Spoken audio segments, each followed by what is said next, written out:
Morning, good afternoon, everyone. Depends on where you're joining us from. It's great to see you here today. Let's give another 30 seconds for participants to log in.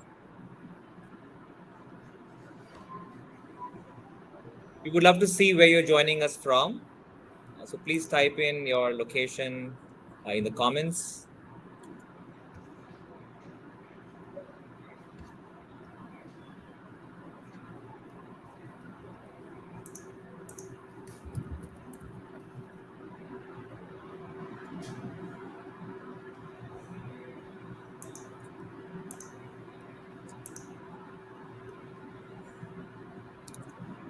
We have participants joining in.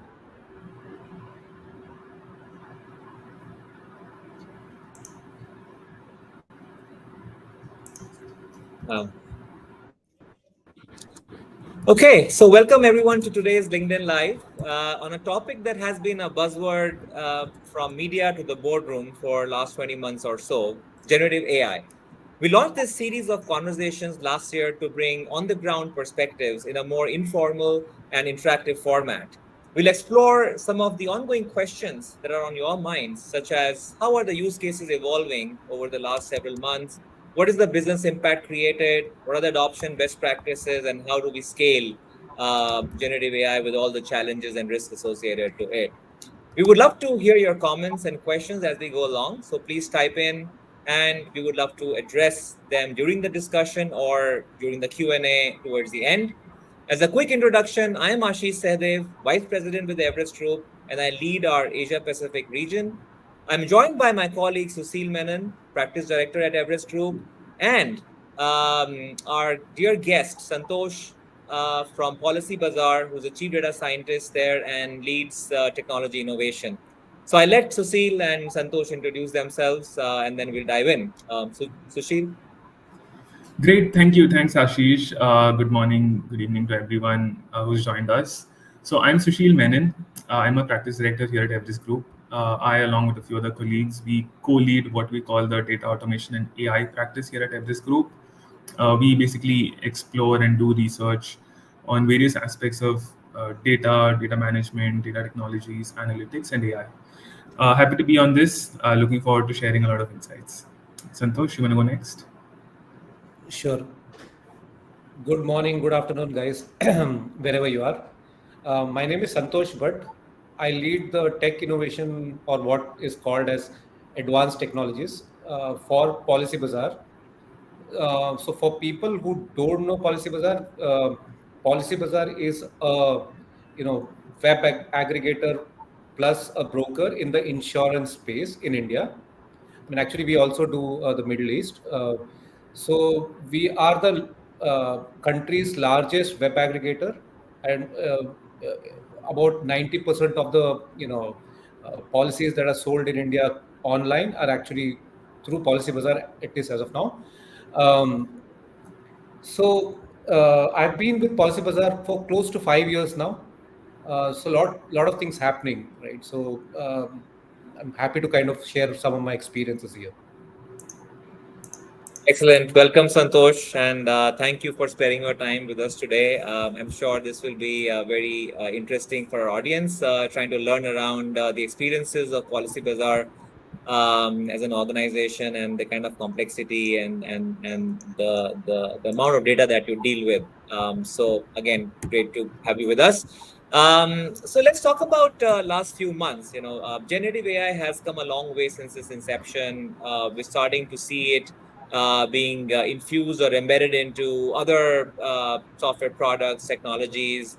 So Susil, let's talk about what trends are you capturing from the market as you talk to buyers, enterprises, product vendors, as to how this is evolving? Where are we today?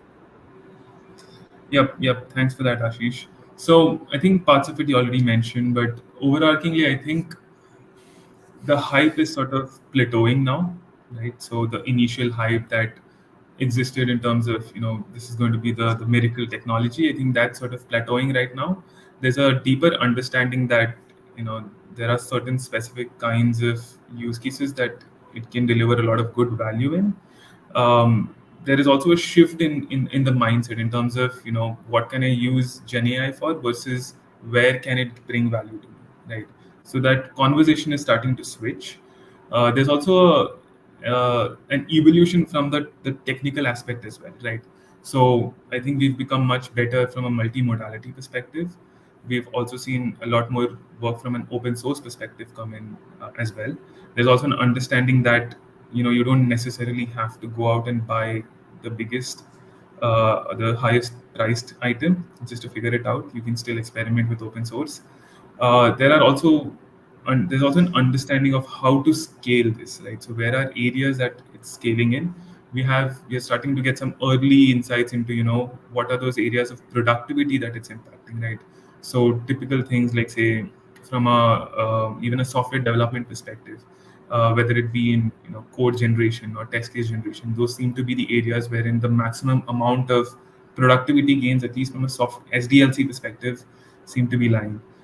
We also see that there is an understanding in the market that apart from software development, marketing, content generation, a lot of the support areas, those are areas that seem to be delivering good enough value for enterprises to continue investing in, right?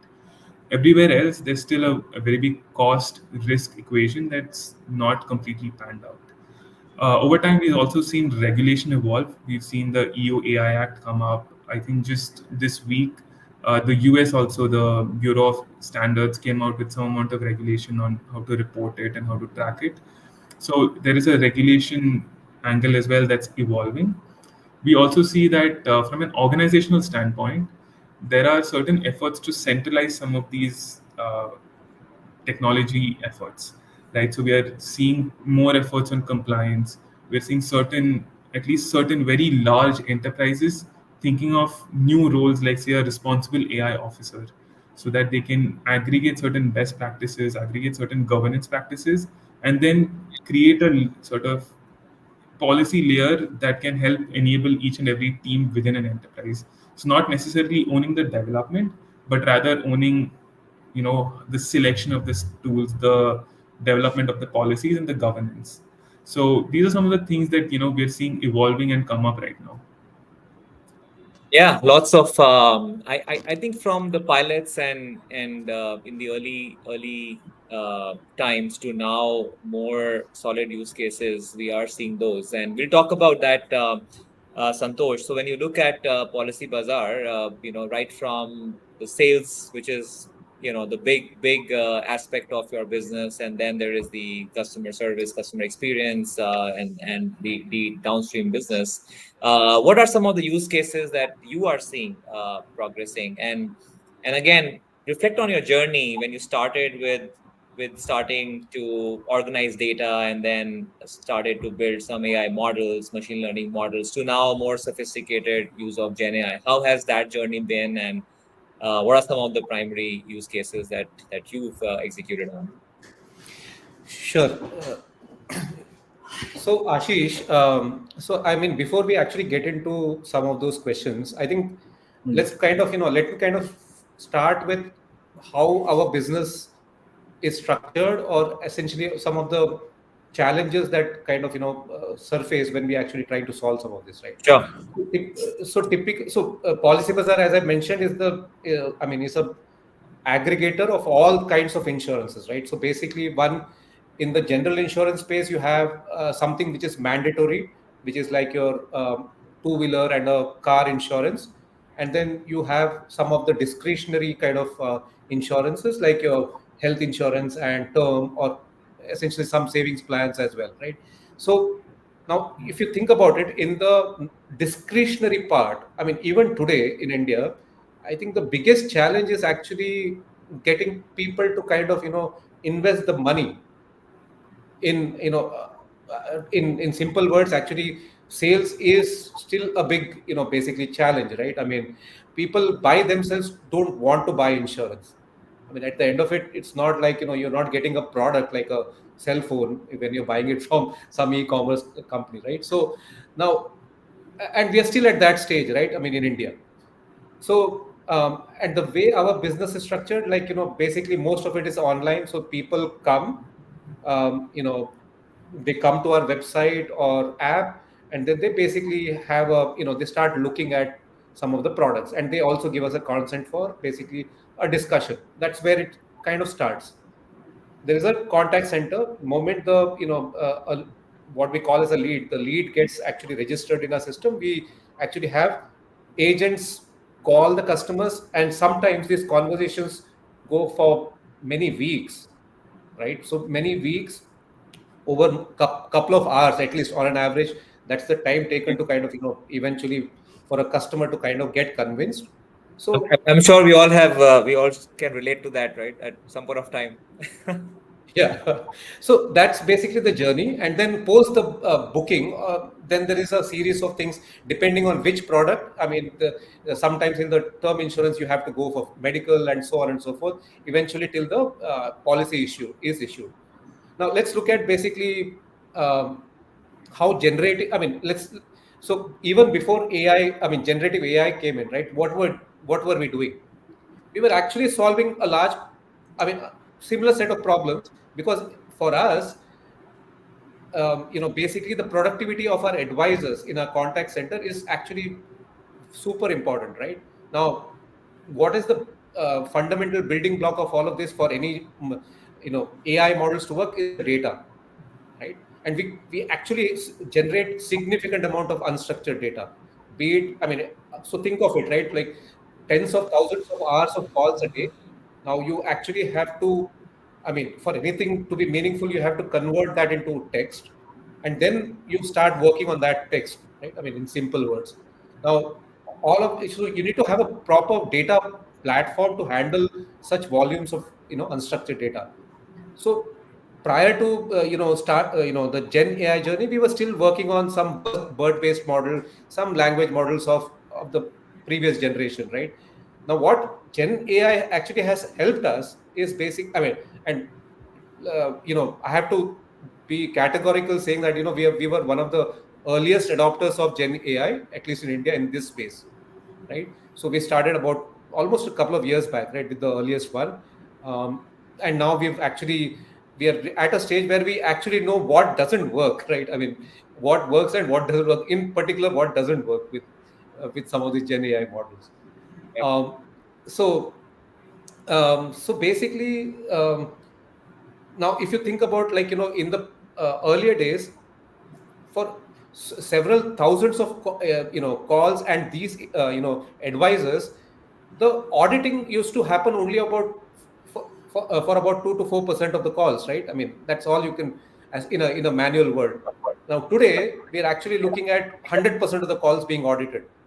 That's a significant bump up in terms of the productivity, right? You can actually tell the agents on where to improve, how it could have been better, and so on.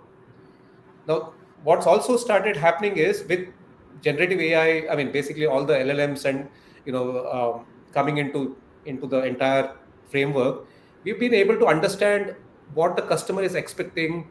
How should we treat the customer, etc., etc. We can deep dive into some of those use cases as we go along. But that's been basically the journey. We started with I think GPT 3.5 Turbo. We started it for actually some chatbot, and it didn't work when it was supposed to make a comparison, started hallucinating. Then we started using it for multiple other things, and that's how our journey has kind of progressed. Very interesting, Santosh. And what were the use cases that did not work? I know you mentioned a few, but what are there any that you were trying but probably will take more time to work those out? In particular, let's say you have so let's say you're actually building a chat bot or a voice bot is essentially Mm. a different type of manifestation of the chat bot, right, at the end of it. So now if you're actually asking the chatbot to compare different plans, and I Mm. mean by itself, and actually suggest a particular plan for a person, it actually doesn't work very well, right? So I mean, the more complexity you add into the system, and Mm. let's say you are actually giving it 100, I mean, each of those policies, let's say, are 100 pages, it actually tends to get confused. So these are some of the problems. Even, I mean, while we've solved quite a bit of it, but I don't think it's completely solved. Now, given that, like, would you want that technology to be placed in front of the customer? That's a risk that we all have to kind of, answer before we take any of these technologies to the customer. Yeah, yeah. And Susil, what are you seeing, as again, and this is beyond, of course, insurance, but across all industries, what are some of the more emerging use cases where there is crystal clarity that this is where it can work, and there are some others which are still evolving. Yep. So I can also touch upon like and just reiterate the things that Santosh mentioned, right? So from an insurance standpoint, yes, a lot of the front end works, right? I think that's more broader as well. Anything related to customer touch points, customer communication, say even if it's like a support or resolution kind of thing, those are being experimented heavily, right? I think there are lots of solutions that have also come up that are focusing specifically on that. I think from an internal ops perspective, things related to claims processing, related to underwriting, right? Certain amounts of customization that could be made, even in terms of say summarization of like governance or policies, right? So those kind of things are also areas where we are seeing high adoption from an insurance perspective. Now, more broadly, if you talk about it, right, across industries, uh, the big winner tends to be customer support and marketing, right? So when I say customer support, that's anything to do with interaction with the customer. That's anything to do with speaking to a bot over say an actual support executive. So that's sort of the first thing that a lot of companies have tried to nail. The second is in terms of enabling the support executive itself, right? So something similar to what Santosh you talked about, right? Enabling the agent or the person at the end of the customer support call, right, with enough information that they can actually figure out what to talk about, how to manage the situations. Right? Those are two of the main things.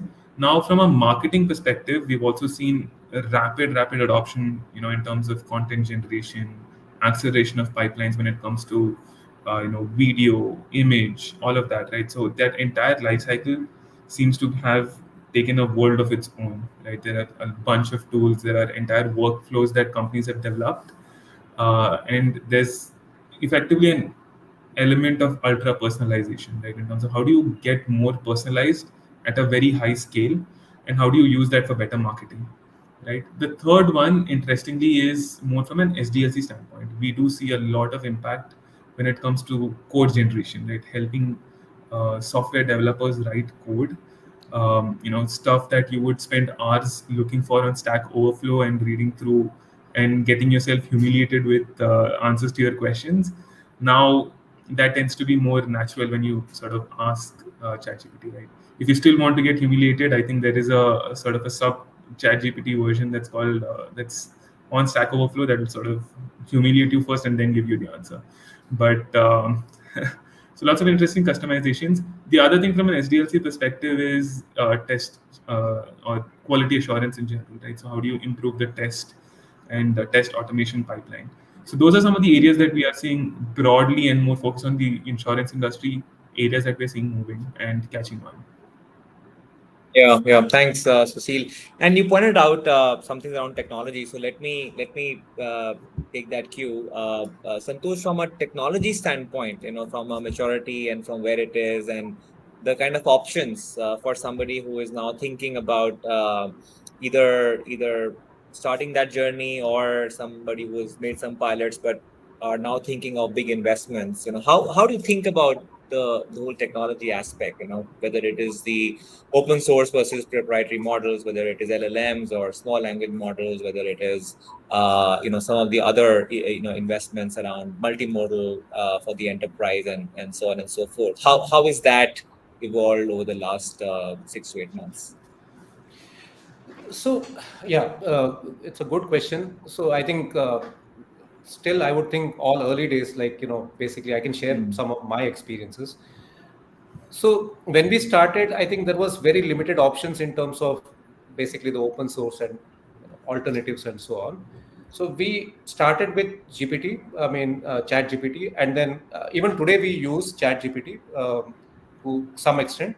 But given our culture of actually, building a lot of things in house, right? So what we've actually been able to do is we've been able to use open source models like Mistral and Llama for different types of use cases, right? I mean, um, again, it can vary from organizations to organizations, but in general, what I've found out is, like, let's say you have a use case that is presented in front of you by business, and that has to be, basically solved immediately, let's say. Now, the best option is to actually go and, let's say, use some of the paid versions, right? I mean, what's available out there. If you want to fail fast, right? I mean, first, or you want to succeed, then you have a sort of, footprint, basically. And this actually worked for us.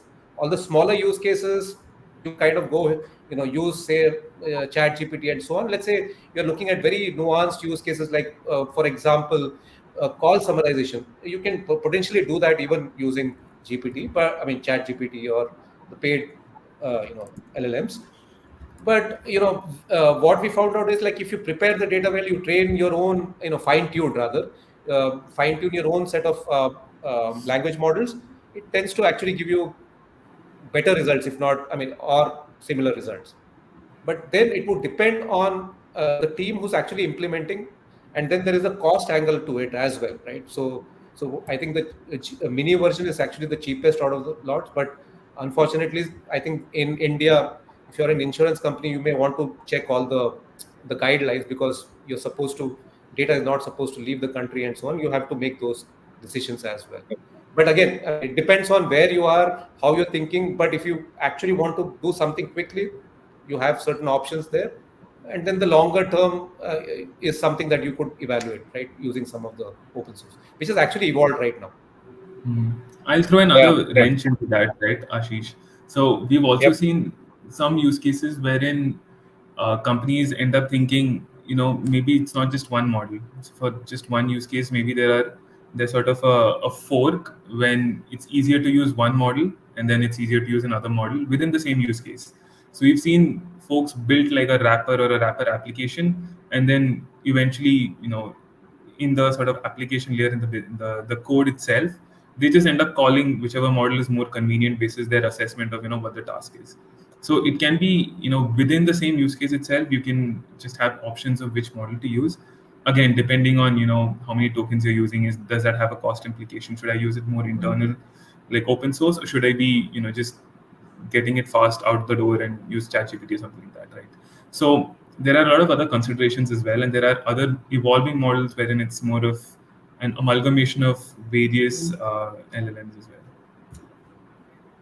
yeah, excellent. And from a cost standpoint, uh, Santosh, Sushil, either one, what would be some of the big buckets that you see? And again, we are seeing enterprises relooking at the investments, and how much does it really need to kind of scale this program across different functions. So, how do you think about the investment required to scale a Gen AI, or more broadly AI initiatives? Mhm. I can take that first, right, Santosh. So, from our research, what we see is, the first element really is from a cost standpoint. It's not something that people usually think about, but it's really around the technical debt that you already have. Now, this would encompass just getting the foundation straight, right? If you do you have the data already? Is it of the right quality? Do you have the correct landscape and the technologies from a data perspective to even figure out everything else on AI? So just getting that entire technical debt sorted out, that also tends to be an expensive affair, and it's not usually something a lot of companies think about when they're thinking about AI use cases, right? The second bucket obviously is more from a infra or the actual model perspective, right? So do you want to make a conscious choice of which model is better for you, and whether the route should be open source or whether it should be closed source or private, right? I think that also has a very major implication from a cost standpoint. The third, again, could be very focused and it's more emerging, tends to be regulation. As of right now, again, the regulation is slightly looser. So it's more hypothetical and you're postulating, okay, whatever is currently there, we can just figure that out first. But going forward, we do expect that to also become a decent enough cost bucket, and we can talk about further impact that has. The final one that we see tends to be talent. Talent is scarce, right? Uh, One way that companies tend to be fixing it is just the talent you already have, just figure out a way to upskill them, right? But that still tends to be a costly affair, right? If you're trying to even outsource it, get another company to come on board and figure some of those things out, it still tends to be a costly affair. So those I would say are some of the key cost buckets, cost components, and for folks who are joining in across the world, right? So I would say the major one that you need to think of, everything else might seem obvious, but the major one you need to think of is the technical debt aspect. That tends to be something that a lot of folks don't think about from a cost perspective. Yeah, the Santosh, you whole wanna? data engineering aspect as well, right? So making sure Yeah. that that foundation is very strong. Santosh, what are you seeing? Anything you want to add to this? So I think let me just actually Sushil covered quite a lot of points. Let me just add on a few other things, right? Um, I think if your business, I mean, so the team, let's say the team who's actually implementing these solutions, they need to figure out whether the solutions actually kind of lies in the core of the business that they do. I mean, so there could be surrounding kind of problems that you're solving, and then you could look at the cost angle there. But if it's core to business, if it's improving productivity or say the revenue or the ROI and so on, and that's a very difficult problem. Measuring the ROI, will come to that later maybe. But then basically you need to also start thinking about how to sort of build your models. I'll take an example.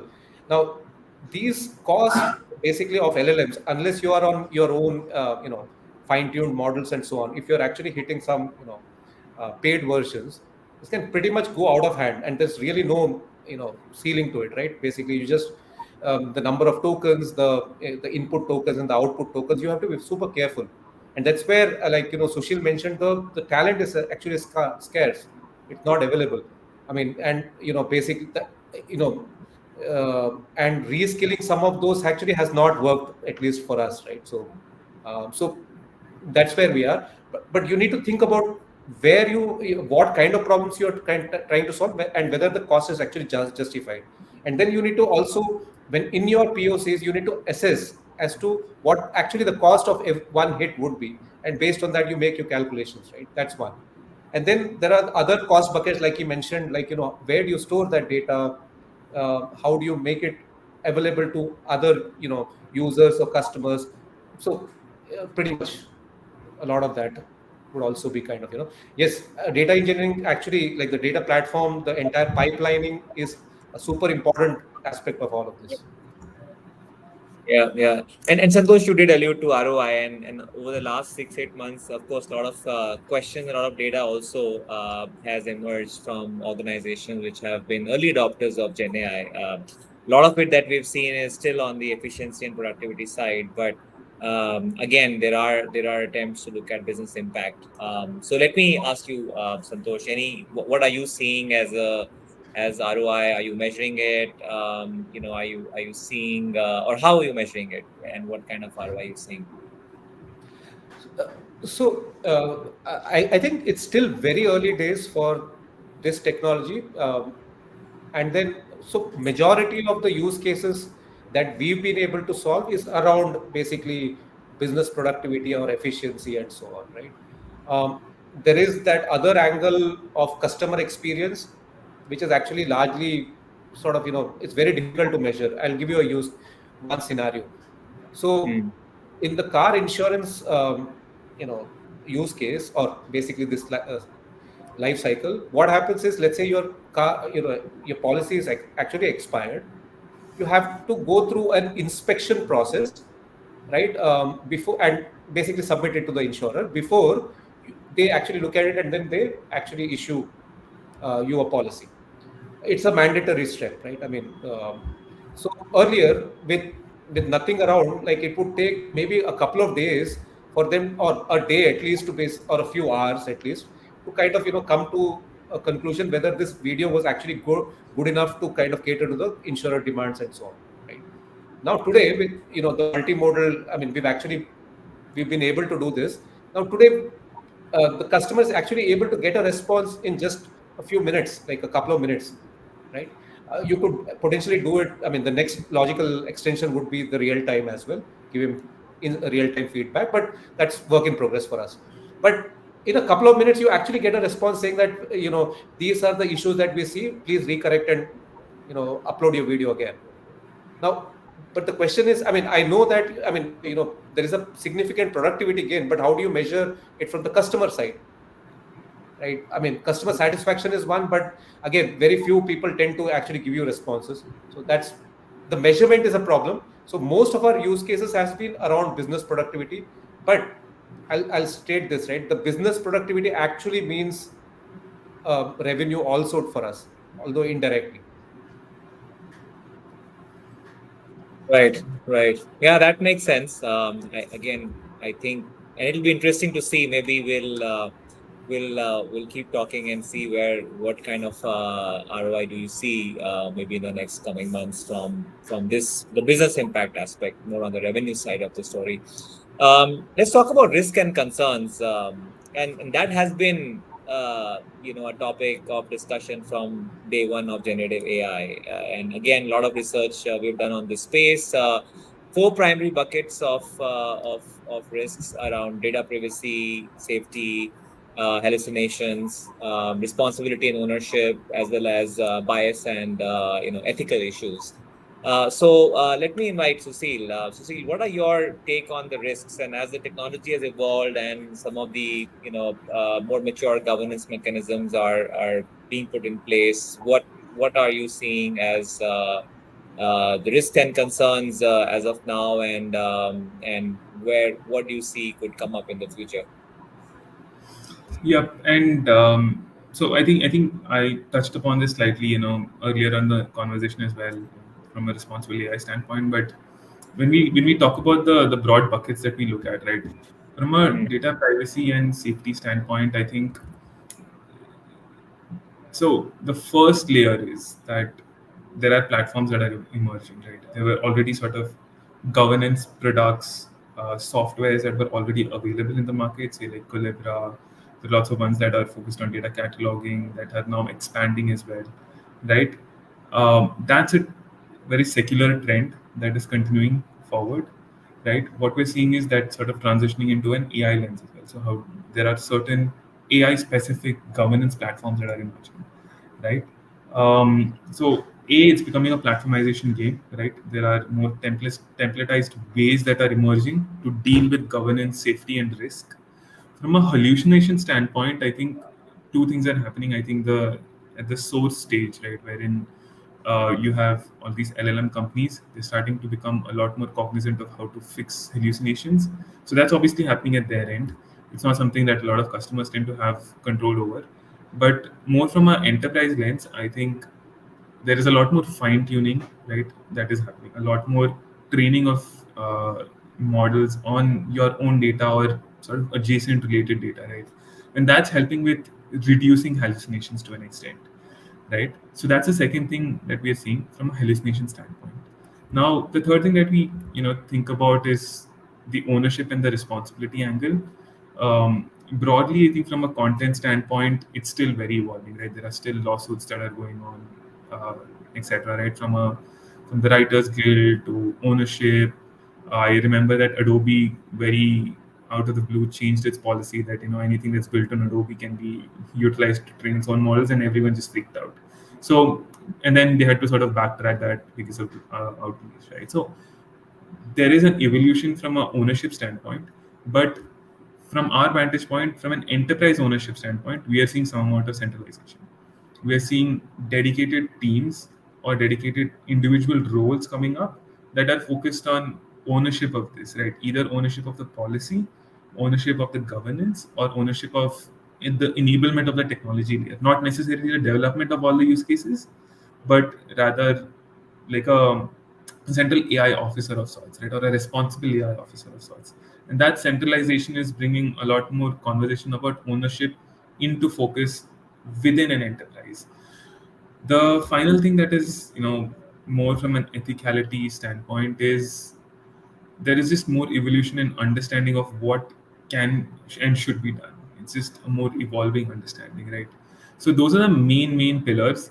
Adjacent to all of this, there are a bunch of services that are also cropping up, and I'm calling this out because I did notice a question that came up as well, right? So we do see some of the big fours coming up with things like AI auditing services, right? Again, it's early days. I would say it's even early days for say cybersecurity auditing from some of these consulting companies, but they are starting to figure out, okay, what are those parameters that should be audited from an AI standpoint? Is it something that can be templatized, and is it something that potentially has impact from a regulation standpoint, which would make it sort of a viable business even for the consulting firms? So that is also something that we are seeing coming Yeah. up a lot. Yeah. Santosh, from your vantage point, what are some of the things you've done to mitigate these risks at Policy Bazaar? So I think Sushil touched upon one point, right? Like, how do you actually do the governance? So I Hmm. think sort of, basically what's kind of evolved over a period of time is we've got multiple groups who are actually kind of, building their own solutions. However, it's actually sort of, we are the central group. I mean, and this is my team is actually the central group which actually governs essentially like, you can't have use cases, just loose use cases going around. So actually it is kind of, every couple of weeks, some of these teams meet, or the people actually come forward to ask suggestions and so on, and then that's how it is kind of, sort of evolving. I'll touch upon one aspect about the hallucination part, that and that's to me the biggest thing that is kind of, um, Yep. the biggest problem to solve for us. So the way we've actually been able to mitigate it is actually kind of, in two or three ways. The first fundamental way we've actually solved it is we don't. I mean, there's always a human in the loop before, you know, before whatever this concludes, right? The models conclude. There is always a human who actually is communicating that to the customer, which means that person is also respond. I mean, the multiple teams. So they actually send us the feedback on how it is actually doing. I mean, whether there was a bias, whether there was a hallucination, and so on. That helps us to kind of improve the models as well. Only when Hmm. when basically that we feel that the technology or the models have evolved or matured is when we can Hmm. potentially think of pushing it forward to the to the customer, right? Hmm. So I'll take another case in the risk, I mean, or the fraud management kind of practice. Pretty much, I mean, there's a lot of role that generative AI plays, right? Because essentially the LLMs, what they do is they actually are able to kind of, pick up key insights or anomalies, outliers from the conversations, right? Anything, any differences between you know the declaration of the customer and what he actually mentioned on the call, all of those. Now, this is not directly communicated to the customer. Instead, it's actually fed to a particular, a group, which is actually the quality group. They take the decisions based on basically, you know, uh, on what we flag. The second thing we've done is we've gone two or three layers below, which means, let's say there are outputs coming from LLMs. Unfortunately, LLMs tend to be black boxes, right? And we really don't know how to kind of quantify. We've been able to kind of build some more, kind of one more layer on top of it. Not all, but to some extent, where we are actually able to quantify, and we're also able to kind of give back certain, reasons why we've actually said, which is more around basically explainable AI or whatever the concept around that, right? So these are some of the mechanisms to control and make it sort of, uh, explainable. On the ethics and, so we are in a very regulated kind of, industry. So and we actually have to, be very conscious of that, which means basically none of the personal identifiable information is actually fed to any of the, even Right. though it's actually, if we don't actually uh, give it out to paid LLMs and so on. If at all we do, it is masked, and it has to be within the Indian, region and so on and so forth, right? Um, when we are training the LLMs, the last part, basically the bias part, when we're training some of the LLMs on our own, fine tuning, we make sure that, the data is diverse, it's validated 10 times even before it's actually put into production, right? So, and hence, basically we've been able to kind of solve that biasedness or the skewed kind of predictions that you get sometimes. Yeah, no, thanks for sharing that, Santosh. Very interesting, and there's a lot that is being done, and of course, this will evolve as more regulations also come in, and more awareness.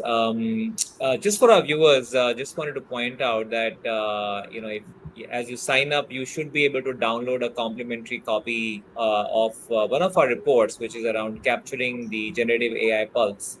So the report does talk about what we are capturing in the market, what we are seeing, some of the trends, some of the things, a bit more deep dive, what with the topics that we're talking in this session today. So feel free to register and download the report.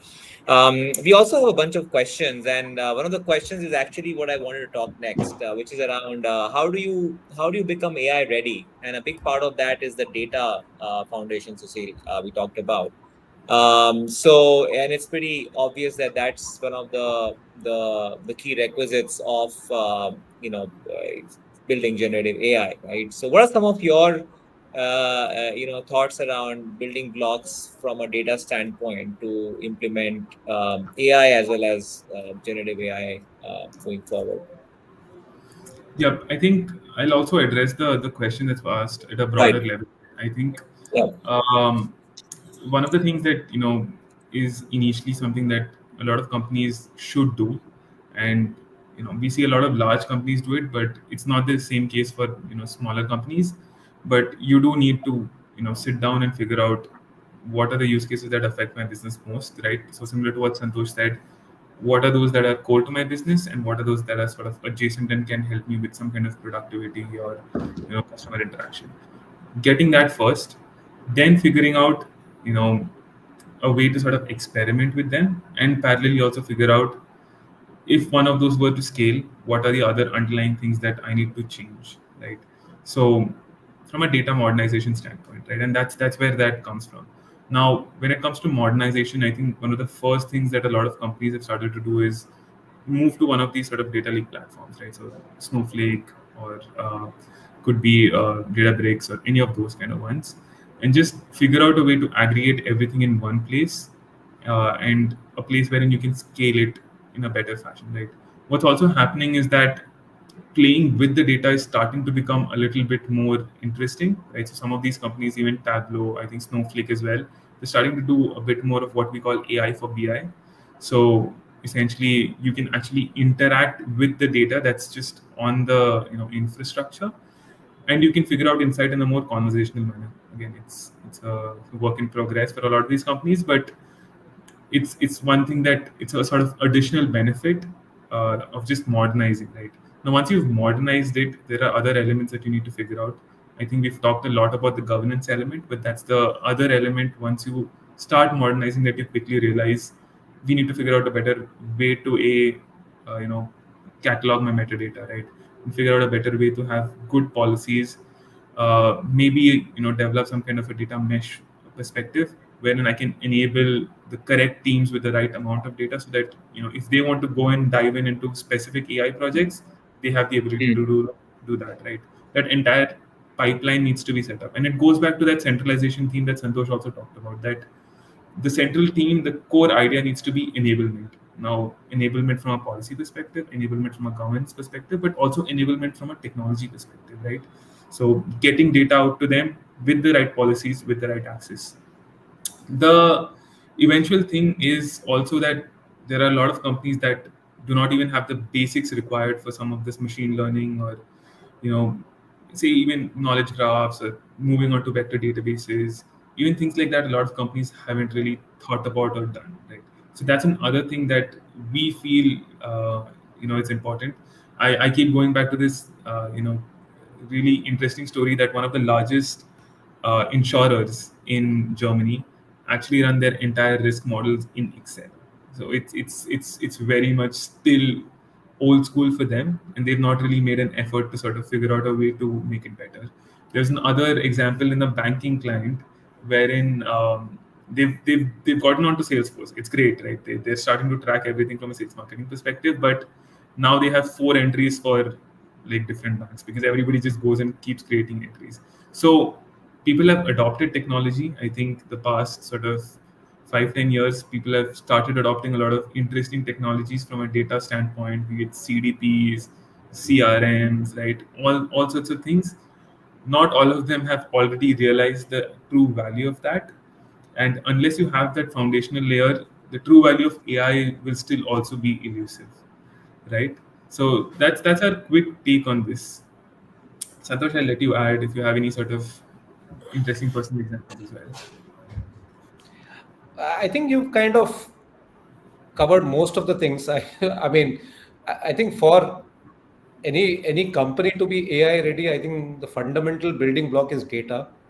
If you don't have your data organized, then I don't see how you could potentially Yeah. use anything meaningfully, right? So that's fundamentally the fundamental challenge.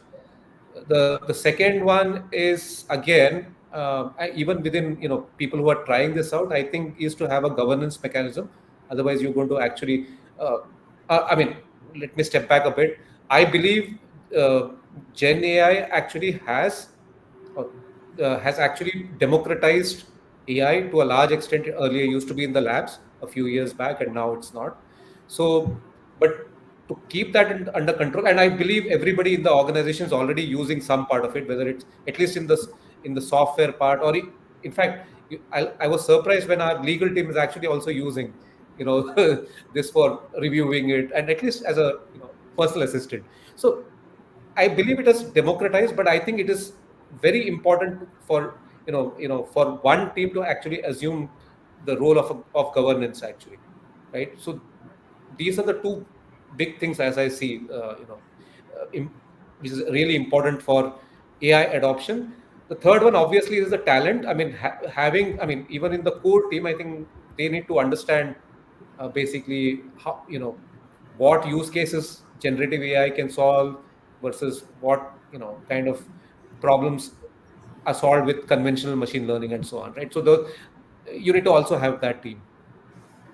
So, Santosh, if you were to look back maybe 3-4 years or whenever the journey started, I assume you started back then, what would be some of the things that you would do differently, probably, or any learnings, or and I know you got a lot right, but still, is there something that you would think differently as companies today who are starting their journey, would probably think about?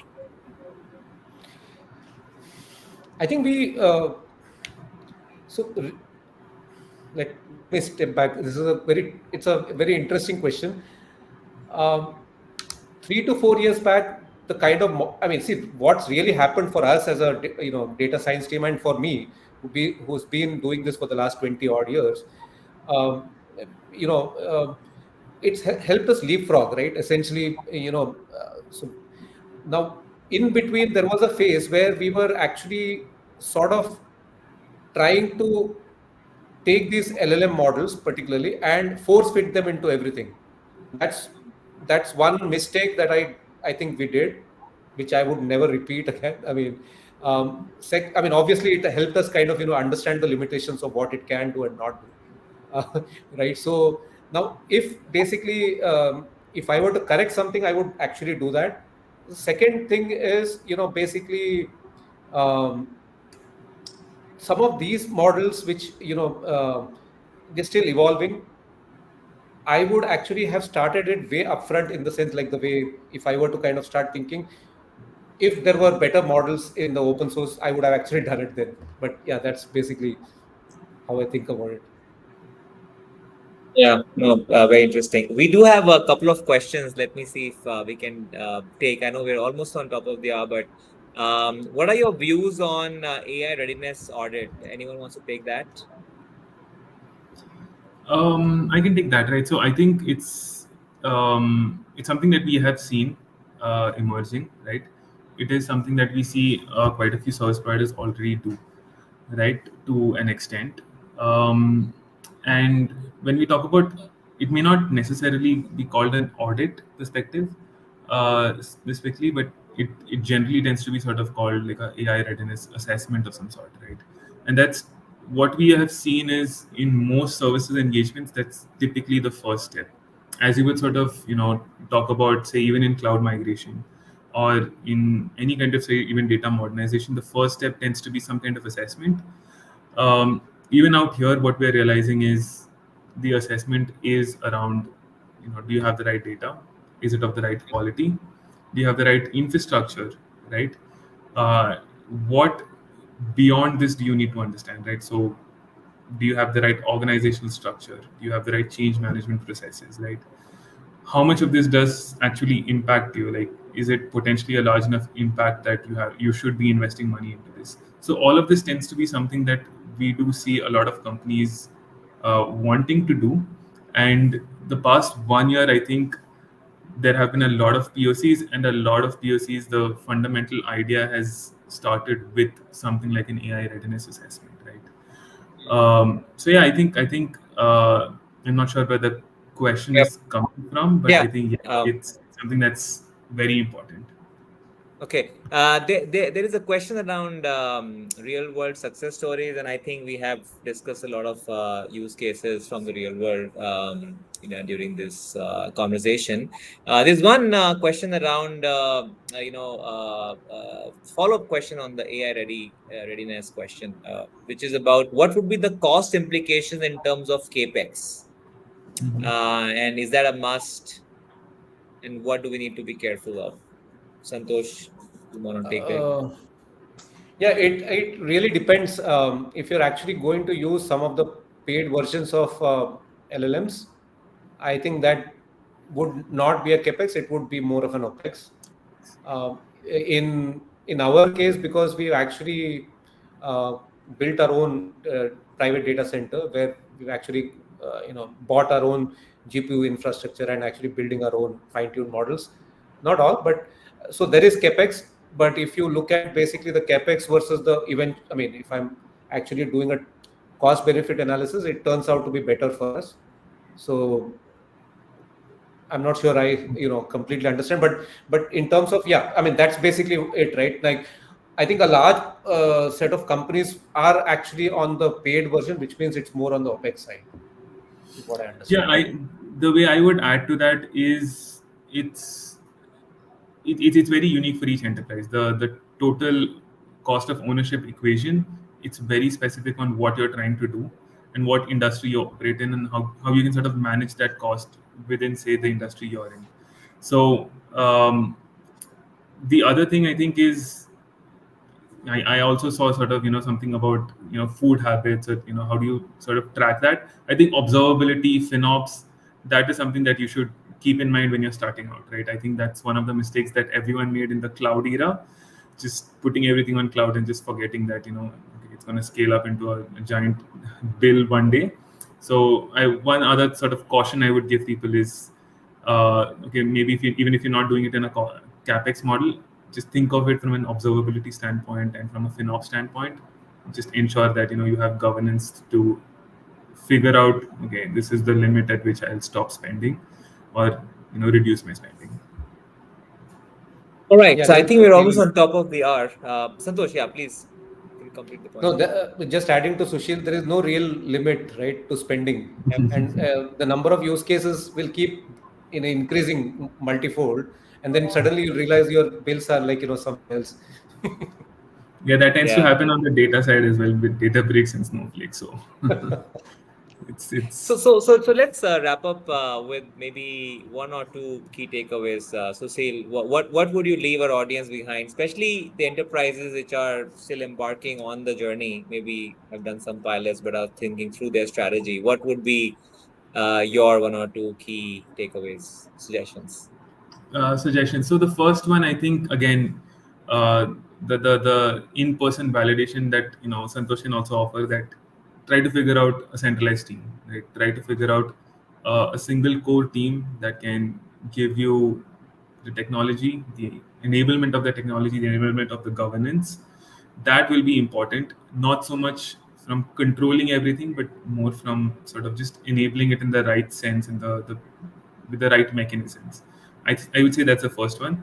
The second one is, again, that's been talked about repeatedly, is It's all about data. At least right now, it's all about the data. It's all about modernizing your data. It's all about ensuring you have the right quality, and you need to figure that out solidly if you have to sort of figure out AI.